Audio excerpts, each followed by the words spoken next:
must be really pleased with that and the step that the car and the team seem to have made.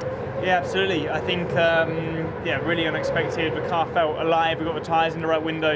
You know, the team have been doing an amazing job to get the most out of this car. We haven't brought any upgrades since Bahrain. And we've seen the progress we've made across these. So I'm out of breath and just sprinted down here.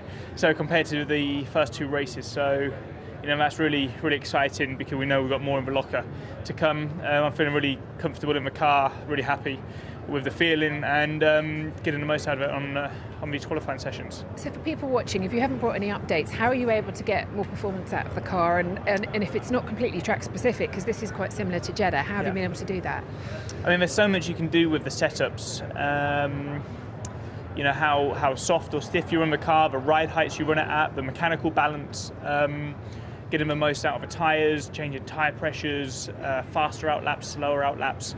And when you maximise everything together, you know, you're able to make a big jump. And I think this is what this team does best, is really developing over the course of the year, even with the same package as what they've always had. So yeah, pretty happy. The race tomorrow is a different beast, as we well know. Yeah. How do you stop Max winning this race tomorrow? What can you do? Can you work as a team? Is it purely, I mean, is their pace just too much for you? How can you do that tomorrow? No idea, to be honest.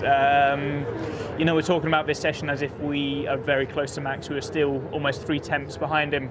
Wow, I'm just seeing this massive fire in the pit lane at the moment. Oh, bugger.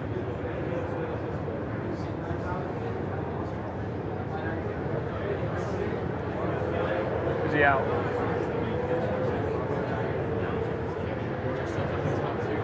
Yeah, I hope he's okay. Yeah. I can smell the smoke from just over there. Yeah, it's going to be really challenging. You know, I think he's going to have more pace in the race than he had in qualifying today. So we're probably looking at a half a second delta on a good day, probably 7-8 tenths realistically. So it doesn't really matter what we do. I think he's going to have the upper hand. All right, we'll go well tomorrow. Well done today. Thanks, Cheers. George.